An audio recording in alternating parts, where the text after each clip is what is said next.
Here we have our unit circle. All of the cardinal points are labeled 0, 90, 180, 270, and 360 degrees. The standard way to read these angles is counterclockwise. The radius of the unit circle is always 1. That is one of the key characteristics of the unit circle. This means that you can draw right triangles that have a hypotenuse of 1. Let's look at cosine and sine in the unit circle with the right triangle. Cosine theta is a over 1, which is the hypotenuse. This simplifies to cosine theta equals a. Side a is the cosine of theta. Sine theta is o over 1. This simplifies to sine theta equals o. Side o is the sine of theta. We have cosine theta equals 252 degrees. As you can see, 252 is labeled, but we need a reference angle. We can base this off of 180 degrees. 252 minus 180 is 72. This is how far away from 180 degrees that 252 degrees is. For the 72 degree reference angle, its adjacent side, or cosine, which is the green line, is negative.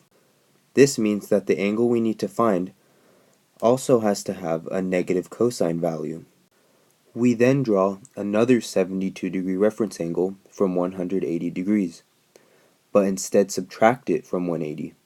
This gives us 108 degrees, which would have the same cosine value as 252 degrees. Now we have sine of 222 degrees equals sine of theta.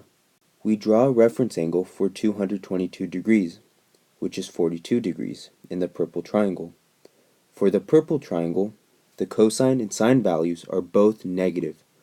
We are only worried about sine values for this problem though. Since the sine of 222 degrees is negative, the sine of the other angle, theta, must also be negative. This means that the angle we are looking for must be in quadrant 4. We can then draw another triangle, the green one.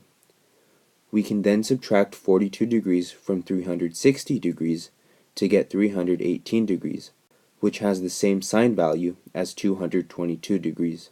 Now we are going to bring tangent into the unit circle. As you may recall, tangent is another name for slope. In a right triangle, the opposite side of theta divided by the adjacent side of theta is the tangent of theta. The green line is a positive slope, or a positive tangent, while the purple slope is a negative slope, or a negative tangent.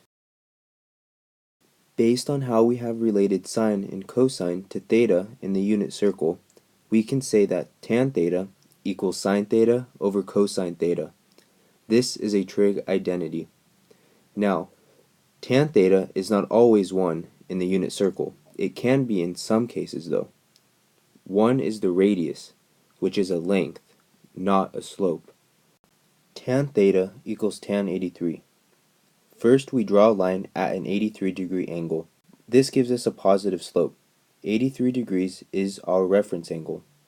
The 83 degrees is in quadrant 1, and since its slope is positive, another angle with a slope equivalent to that of 83 degrees must be in quadrant 3. Because of this, we add 83 to 180 to get 263 degrees. 263 degrees has the same slope as 83 degrees. We have sine theta equals cosine of negative 123 degrees. A negative angle means to go clockwise in the unit circle. We can do 360 minus 123 and get 237. 237 degrees is located in the same place as negative 123 degrees on the unit circle. The reference angle is 57 degrees. Now we draw a right triangle with the reference angle of 57 degrees. The cosine of 57 degrees is equal to the sine of 33 degrees. 33 degrees is our new reference angle. Since the cosine of negative 123 is negative, the sine of theta must also be negative. Sine can be negative in quadrants 3 and 4. We draw the 33 degree reference angle in these quadrants to find that the sine of 213 and 327 degrees equals the cosine of negative 123 or 237 degrees.